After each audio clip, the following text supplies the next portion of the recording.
Public private partnership ಮಾದರಿಯಲ್ಲಿ Ankola Hubballi railway ಮಾರ್ಗವನ್ನು ಶೀಘ್ರವೇ ಅನುಷ್ಠಾನಕ್ಕೆ ತರಲಾಗುವುದು ಎಂದು ಜಿಲ್ಲಾ ಉಸ್ತುವಾರಿ ಸಚಿವ ಮಂಗಳ್ ವೈದ್ಯ ತಿಳಿಸಿದರು. ಗುರುವಾರ ಸ್ವಾತಂತ್ರ್ಯೋತ್ಸವದ ಧ್ವಜಾರೋಹಣದ ಬಳಿಕ ಮಾಧ್ಯಮಗಳೊಂದಿಗೆ ಮಾತನಾಡಿದ ಅವರು, ಕಾರವಾರ ಬಂದರಿನ ಆದಾಯ 18 ಕೋಟಿ ರೂಪಾಯಿ ಹಾಗೂ ಹೂಳು ತೆಗೆಯಲು 40 ಕೋಟಿ ರೂಪಾಯಿ ವೆಚ್ಚದ ಬಗ್ಗೆ ಕೇಳಲಾದ ಪ್ರಶ್ನೆಗೆ ಹೂಳು 5 ವರ್ಷದ ಬಳಿಕ ತೆಗೆಯಲಾಗುತ್ತಿದೆ. ಹೂಳು ತೆಗೆಯದ ಪಕ್ಷದಲ್ಲಿ ಬಂದರಿಗೆ ಯಾವುದೇ ಹಡಗು ಬರಲು ಅವಕಾಶ ಇರಲ್ಲ. ಇದರಿಂದ ಬಂದರಿನ ಆದಾಯಕ್ಕೆ ಸಮಸ್ಯೆ ಆಗಲಿದೆ. ಹೂಳು ತೆಗೆಯದೇ ಇದ್ದರೆ ಬಂದರಿನ ಚಟುವಟಿಕೆ ಬಂದ್ ಮಾಡಬೇಕಾಗುತ್ತಿದೆ. ಬಂದರುಗಳು ಜಿಲ್ಲೆಗೆ ಕಿರೀಟ ಇದ್ದಂತೆ ಎಂದರು. ಉತ್ತಮ ಸಾಮರ್ಥ್ಯದ ಬಂದರು ನಿರ್ಮಾಣಕ್ಕೆ ಕ್ರಮ ಕೈಗೊಳ್ಳಲಾಗುತ್ತಿದ್ದು, ಅಂಕೋಲಾದ ಕೇಣಿ ಬಂದರು ಅಭಿವೃದ್ಧಿ ಪಿಪಿಪಿ ಮಾದರಿಯಲ್ಲಿ ಶೀಘ್ರವೇ ಆಗಲಿದೆ ಎಂದರು. ಮುಖ್ಯವಾಗಿ ಜಿಲ್ಲೆಯಲ್ಲಿ ಅಂಕೋಲಾ ಹುಬ್ಬಳ್ಳಿ ರೈಲು ಮಾರ್ಗ ನಿರ್ಮಾಣಕ್ಕೆ ಸಾಕಷ್ಟು ಕ್ರಮಗಳನ್ನು ಕೈಗೊಳ್ಳಲಾಗುತ್ತಿದೆ. ಅರಣ್ಯ ನಾಶ ಆಗದ ರೀತಿಯಲ್ಲಿ ಅಧಿಕಾರಿಗಳು ತಜ್ಞರ ಸಲಹೆ ಪಡೆದು 56 ಕಿಲೋಮೀಟರ್ ರೈಲ್ವೆ ಮಾರ್ಗವನ್ನು ನಿರ್ಮಾಣ ಮಾಡಲಾಗುವುದು. ಇದರಿಂದ ಉತ್ತರ ಕನ್ನಡ ಜಾಗತಿಕ ಮಟ್ಟದಲ್ಲಿ ಗುರುತಿಸಿಕೊಳ್ಳಲು ಸಾಧ್ಯ. ಹೀಗಾಗಿ ಪಿಪಿಪಿ ಮಾದರಿಯಲ್ಲಿ ರೈಲ್ವೆ ಮಾರ್ಗ ಶೀಘ್ರವೇ ಆಗಲಿದೆ ಎಂದರು. ಕೆಎಫ್ಡಿಸಿಯನ್ನು ಉತ್ತಮ ಮಟ್ಟಕ್ಕೆ ತರುವ ಎಲ್ಲ ಪ್ರಯತ್ನಗಳು ನಡೆದಿವೆ. ನಾವು ಅಧಿಕಾರ ವಹಿಸಿಕೊಳ್ಳುವ ಪೂರ್ವದಲ್ಲಿ 3.60 ಕೋಟಿ ರೂಪಾಯಿ ನಷ್ಟದಲ್ಲಿತ್ತು. ಕೇವಲ 8 ತಿಂಗಳಲ್ಲಿ 4 ಕೋಟಿ ರೂಪಾಯಿ ಲಾಭಕ್ಕೆ ತರಲಾಗಿದೆ. ಆದಾಯದ ಮೂಲ ಹುಡುಕಿ ಅಭಿವೃದ್ಧಿ ಮಾಡಲಾಗುತ್ತಿದೆ ಎಂದರು. ಶಿರೂರು ಗುಡ್ಡ ಕುಸಿತದ ಪ್ರಕರಣದಲ್ಲಿ ಮೃತಪಟ್ಟ 11 ಜನರ ಪೈಕಿ ಈಗಾಗಲೇ 8 ಜನರಿಗೆ ಪರಿಹಾರ ನೀಡಲಾಗಿದೆ. ಕೇಂದ್ರ ಸರ್ಕಾರದ ಗೈಡ್ಲೈನ್ಸ್ ಪ್ರಕಾರ ಇನ್ನು 3 ಜನರಿಗೆ ನೀಡಿಲ್ಲ. ನಿಯಮದ ಪ್ರಕಾರ ಮೃತದೇಹ ಪತ್ತೆಯಾದಲ್ಲಿ ಮಾತ್ರ ಪರಿಹಾರ ನೀಡಬೇಕು ಎಂದಿದೆ. ಈ ಬಗ್ಗೆ ಬದಲಾವಣೆಗೆ ಕೇಂದ್ರಕ್ಕೆ ಬರೆಯಲಾಗಿದೆ. ಆದರೂ ಇದಕ್ಕಾಗಿ ಕಾಯಲ್ಲ. ಕಾರ್ಯಾಚರಣೆ ಸಂಪೂರ್ಣವಾಗಿ ಮುಕ್ತಾಯವಾದ ಬಳಿಕ ಸಿಎಂ ಬಳಿ ಮಾತನಾಡಿ ಪರಿಹಾರ ನೀಡಲು ಕ್ರಮ ಕೈಗೊಳ್ಳಲಾಗುವುದು ಎಂದರು. ಪೂರಕವಾಗಿ 11 ಕೋಟಿ ಹಣ ಕಡಿಮೆ ಅಂದೇಳಿ ಹೇಳ್ತಾ ಇದ್ರು. ಅವರಿಗೆ ಕೊಡುವಂಥ 11 ಕೋಟಿನೂ ಕೊಟ್ಟು ಟೋಟಲ್ 76 ಕೋಟಿ ನಮ್ಮ ಜಿಲ್ಲೆಯ ಜನಕ್ಕೆ ತ್ಯಾಗ ಮಾಡುವಂಥವ್ರು ಏರ್ಪೋರ್ಟ್ಗಾಗಿ ಏನು ಮನೆ ಕಳ್ಕೊಳ್ತಾ ಇದ್ದಾರೆ, ಜಾಗ ಕಳ್ಕೊಳ್ತಾ ಇದ್ದಾರೆ, ಅವರಿಗೆ ನಾವು ಕೊಡುವಂಥ ವ್ಯವಸ್ಥೆಯನ್ನು ಮಾಡಿದ್ದೇವೆ. ಹಣದ ವ್ಯವಸ್ಥೆನೂ ಇದೆ. ನಾಳೆಯಿಂದ ಪ್ರಾರಂಭ ಆಗ್ತದೆ. ಏರ್ಪೋರ್ಟ್ ಆಗ್ತದೆ ಅನ್ನುವಂಥ ವಿಶ್ವಾಸ 78 ವರ್ಷ ಬೇಕಾಯಿತು. ಯಾಕೆ ಏನು ಅನ್ನೋದು ನಾನು ಹೇಳಲಿಕ್ಕೆ ಹೋಗೋದು. ಅದ್ರ ಜೊತೆಯಲ್ಲಿ ಇದು ಫಸ್ಟ್ ಟೈಮ್ ಈ ರಾಜ್ಯದಲ್ಲಿ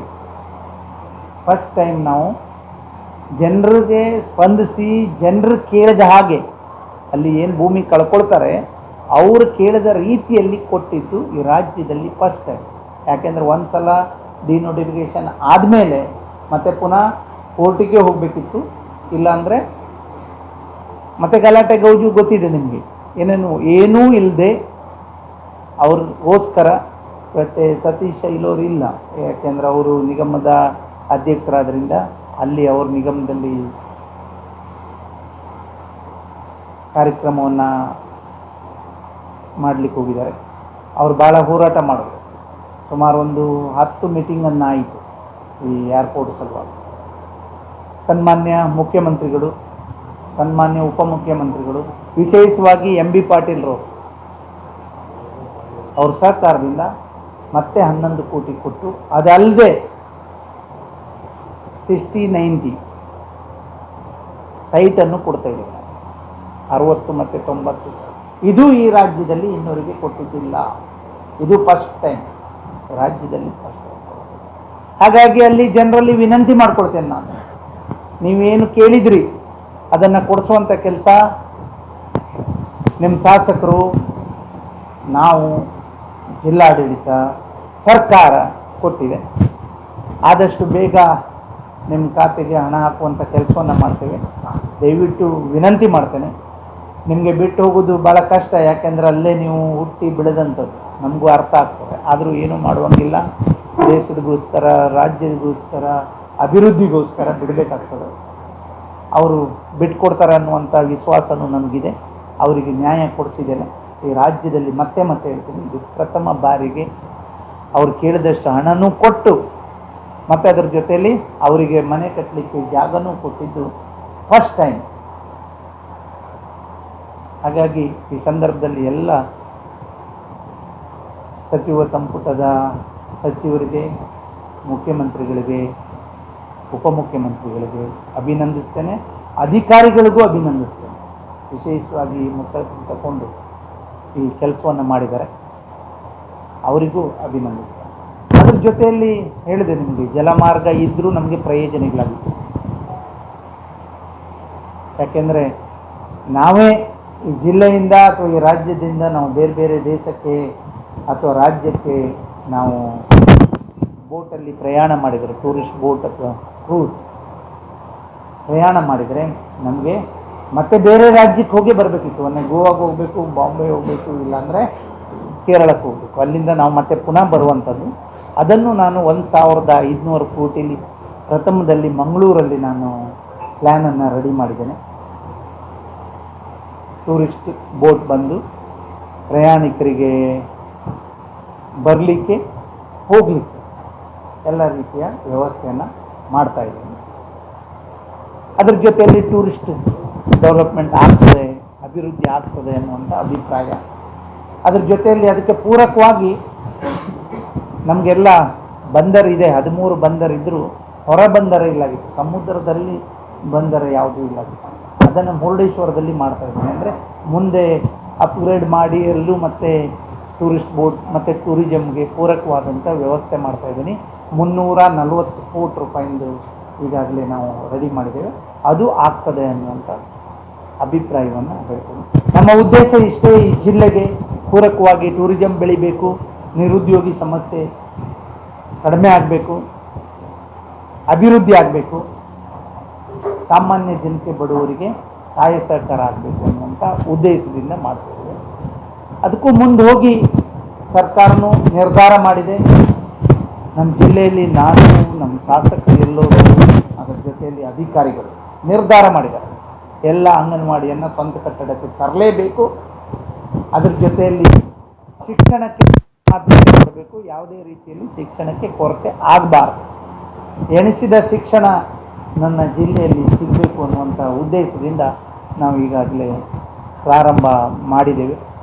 ಎಲ್ಲ ಅನುದಾನ, ಯಾವ ಅನುದಾನ ಕಡಿಮೆ ಇದ್ದರೂ ಶಿಕ್ಷಣಕ್ಕೆ ಕಮ್ಮಿ ಆಗೋದಿಲ್ಲ. ಎಲ್ಲ ದುಡ್ಡು ಬೇಕಾದರೂ ಹಣನೂ ನಾವು ಶಿಕ್ಷಣಕ್ಕೆ ಪೂರಕವಾಗಿ ವಿನಿಯೋಗ ಮಾಡಲಿಕ್ಕೆ ನಾನು ರೆಡಿ ಇದ್ದೀನಿ. ಶಿಕ್ಷಣದಿಂದ ಯಾರಿಗೂ ವಂಚಿತ ಆಗಬಾರ್ದು. ಎಲ್ಲಕ್ಕಿಂತ ಮುಖ್ಯ ಅವರಿಗೆ ಬೇಕಾದ ರೀತಿಯ ಶಿಕ್ಷಣ, ಅವರು ಎಣಿಸಿದ ಶಿಕ್ಷಣ ಅವರಿಗೆ ಸಿಗುವ ಹಾಗೆ ಮಾಡಬೇಕು ಅನ್ನೋದು ತೀರ್ಮಾನ ಮಾಡಿದ್ದೇನೆ. ಮಾಡ್ತಾ ಇರೋ ಕೆಲಸ ತೃಪ್ತಿ ತಂದಿದೆ, ನಮಗೂ ತೃಪ್ತಿ ತಂದಿದೆ, ರಾಜ್ಯದ ಜನಕ್ಕೂ ತೃಪ್ತಿ ತಂದಿದೆ. ನೋಡಿ, ಷರತ್ತು ವಿಧಿಸುವುದಿಲ್ಲ, ಗೌರ್ಮೆಂಟ್ ಜಾಬರ್ಸ್ಗೂ ಗ್ಯಾರಂಟಿ ಹೋಗ್ತಾ ಇದೆ, ಉಳ್ಳವ್ರಿಗೂ ಹೋಗ್ತಾ ಇದೆ ಅನ್ನುವಂಥದ್ದು ನಿಮ್ಮ ಪತ್ರಿಕೆಯಲ್ಲಿ, ಟಿ ವಿಯಲ್ಲಿ ಮತ್ತು ಸಾಮಾನ್ಯ ಜನರ ಅಭಿಪ್ರಾಯವನ್ನು ಸಂಗ್ರಹಿಸಿ ನಾವು ಮಾಡಿದ್ದ ಈ ಗ್ಯಾರಂಟಿ ಯೋಜನೆ ಕಟ್ಟ ಕಡೆಯ ವ್ಯಕ್ತಿಗೆ, ಬಡವರಿಗೆ ಸಾಧ್ಯ ಇಲ್ಲದೆ ಇರುವಂಥದ್ದು, ಬದುಕಲಿಕ್ಕೆ ಅಥವಾ ಅಸಹಾಯಕರಿಗೆ ನಾವು ಕೊಡಬೇಕು ಅನ್ನೋದು ನಿರ್ಧಾರ ಮಾಡಿದಂಥ ಯೋಜನೆ. ಅದು ಬಡವರಿಗೆ ಮುಟ್ಟಬೇಕು. ಇದು ಜನರ ದುಡ್ಡು. ಸರ್ಕಾರ ಅಂದರೆ ನಮ್ಮ ಕೈಯಿಂದ ಕೊಡೋದಿಲ್ಲ, ಸಾಮಾನ್ಯ ಜನರು, ಬಡವರು ಟ್ಯಾಕ್ಸ್ ಕೊಟ್ಟ ಹಣ ಮತ್ತೆ ಪುನಃ ಅದನ್ನು ಮತ್ತೆ ಉಳ್ಳವರಿಗೆ ಹೋಗಬಾರ್ದು ಅನ್ನುವಂಥ ನಿಟ್ಟಿನಲ್ಲಿ ನಾವು ಅದನ್ನು ಏನು ಯಾರಿಗೆ ಕೊಟ್ಟರೆ ಸರಿ, ಯಾರು ಉಳ್ಳವರು ಅವ್ರಿಗೆ ಕೊಡೋದು ಸರಿ ಅಲ್ಲ ಅನ್ನುವಂಥ ನಿರ್ಧಾರಕ್ಕೆ ಬಂದಿದ್ದೇವೆ. ಅದು ಬಿಟ್ಕೊಂಡು ಬಡವರಿಗೆ ತೊಂದರೆ ಮಾಡೋದು, ಸಾಮಾನ್ಯ ಜನರಿಗೆ ತೊಂದರೆ ಮಾಡುವ ಉದ್ದೇಶ ನಮ್ಮ ಸರ್ಕಾರದ್ದು ಅಲ್ಲ, ನಮ್ಮದು ಅಲ್ಲ. ನಮಗೂ ಬರ್ತದೆ, ನಮ್ಮ ಮನೆಯವ್ರಿಗೂ ಬರ್ತದೆ, ನಿಮಗೂ ಬರ್ತದೆ, ನಿಮ್ಮ ಮನೆಯವ್ರಿಗೂ ಬರ್ತದೆ ನಡಿ ಹೇಳಿದ್ದು ನಾವು ಗೃಹಲಕ್ಷ್ಮಿ ಅಲ್ಲ. ಒಬ್ಬ ಜಾಬರ್ಸ್ ಇದ್ದವರಿಗೂ ಕೊಡಬೇಕಾ ಅಥವಾ ನಾನು ಮಿನಿಸ್ಟರ್ ಇದ್ದೀನಿ, ನಮ್ಮ ಮನೆಯವ್ರಿಗೂ ಕೊಡೋದು ಸರಿನಾ ಅಂದೇಳಿ ನಮಗೆ ಬಂದವರು ನಾವು ಹೇಳ್ತಾ ಇದ್ದೇವೆ ಅಥವಾ ಉಳ್ಳವರು ಹೇಳ್ತಾ ಇದ್ದಾರೆ ಇದು ನಮಗೆ ಕೊಡೋದು ಯೋಗ್ಯ ಅಲ್ಲ ಅನ್ನೋದು. ಆ ಸಂದರ್ಭದಲ್ಲಿ ನಾವು ಚೇಂಜ್ ಮಾಡಬೇಕಲ್ಲ. ಕೊಡೋದು ಸರಿ, ನಮಗೂ ಅಗತ್ಯ ಇದೆ ಅಂದರೆ ನಾವು ತಗೊಳ್ಳೋದು ಸರಿ, ಅಗತ್ಯ ಇಲ್ಲದೆ ಇರುವವರಿಗೆ ಕೊಡೋದು ಸರಿ ಅಲ್ಲ ಅನ್ನೋದು ನಿರ್ಧಾರ ಮಾಡ್ತಾ ಇದ್ದೇವೆ ನಾವು.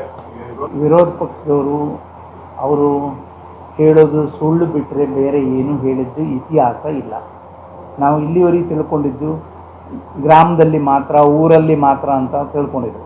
ಈಗ ಏನು ಪಾರ್ಲಿಮೆಂಟ್ ಒಳಗೂ ಸುಳ್ಳು ಹೇಳ್ತಾರೆ ಅವರು. ಅಂಥವ್ರಿಗೆ ಏನು ಮಾಡ್ಲಿಕ್ಕೆ ಆಗ್ತದೆ? ಅಂಥವ್ರಿಗೆ ಸರಿ ಮಾಡ್ಲಿಕ್ಕೆ ಆಗೋದಿಲ್ಲ. ನಾವು ಮಾಡೋದು ನಮ್ಮ ಜನಕ್ಕೆ ನೆಮ್ಮದಿಯಾಗಿದ್ದಾರೆ, ನಮ್ಮ ಜನಕ್ಕೆ ಸರಿಯಾಗಿ ಮುಟ್ತಾ ಇದೆ.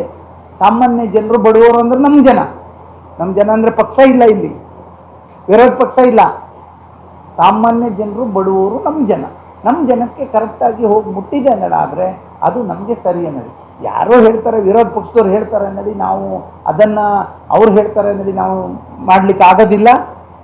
ನಮ್ಮ ರಾಜ್ಯದ ಜನರ ಆ ಕಷ್ಟದ ದುಡ್ಡು, ಟ್ಯಾಕ್ಸ್ ಕಟ್ಟಿದ ದುಡ್ಡು ಉಳ್ಳವರಿಗೆ ಮತ್ತೆ ಹೋಗಲಿಕ್ಕೆ ಬಿಡೋದು ಸರಿಯಲ್ಲ ಅನ್ನೋ ಅಭಿಪ್ರಾಯಕ್ಕೆ ನಾವು ಬಂದಿದ್ದೇವೆ. ಬಿಟ್ಟರೆ ಅಗತ್ಯ ಅದೇ ಅಂದರೆ ಅವರಿಗೂ ಕೊಡ್ತೇವೆ ನಾವು ಮಾಡ್ತಾ ಇದ್ದೇವೆ.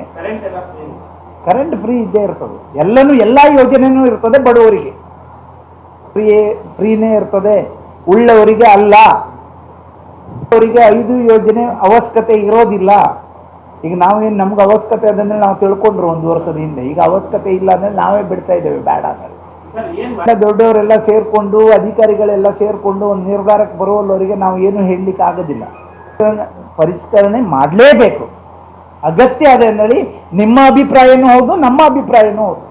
5 ಗ್ಯಾರಂಟಿಗೂ ಸಂಬಂಧ ಇಲ್ಲ.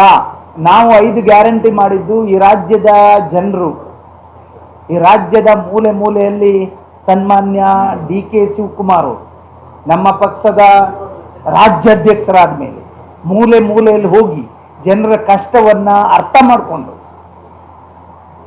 ನಮ್ಮ ಸರ್ಕಾರ ಬರ್ತದೆ, ಅವ್ರ ಕಷ್ಟಕ್ಕೆ ನೆರವಿಗೆ ನಿಲ್ಲಬೇಕು ಅನ್ನುವಂಥ ಉದ್ದೇಶದಿಂದ ಈ ಕಾರ್ಯಕ್ರಮ ತಂದರೆ ಬಿಟ್ಟರೆ ಯಾವುದೇ ಇದರಲ್ಲಿ ರಾಜಕಾರಣ ಇಲ್ಲ. ರಾಜ್ಯ ಮಾಡುವಂಥದ್ದು ಏನಿತ್ತು ಅಂದರೆ, ನಾವೇನಾದರೂ ರಾಜಕಾರಣನೇ ಮಾಡೋದಿದ್ರೆ ಅಥವಾ ನಮಗೆ ಓಟ್ ಹಾಕಿದವರಿಗೆ ಕೊಡೋದಿದ್ರೆ ಅಥವಾ ನಮ್ಗೆ ಓಟ್ ಹಾಕೋರಿಗೆ ಕೊಡೋದಿದ್ರೆ ನಾವು ಮಾನದಂಡ ಬೇರೆನೇ ಮಾಡ್ತಿದ್ರು. ನಮ್ಮ ಪಕ್ಷದಲ್ಲೂ ಕಾರ್ಯಕರ್ತರು ಇದ್ದರು, ನಮ್ಮ ಪಕ್ಷದಲ್ಲೂ ಜನ ಇದ್ದರು, ಮಾಡಲಿಕ್ಕೆ ಅವಕಾಶ ಬೇಕಾದಷ್ಟಿತ್ತು. ಆ ಉದ್ದೇಶ ಅಲ್ಲ. ನಮ್ಮ ಉದ್ದೇಶ ಈ ರಾಜ್ಯದ ಜನ ನೆಮ್ಮದಿಯಿಂದ ಇರಬೇಕು ಅನ್ನುವಂಥ ಉದ್ದೇಶ. Canara plus news, Karwar.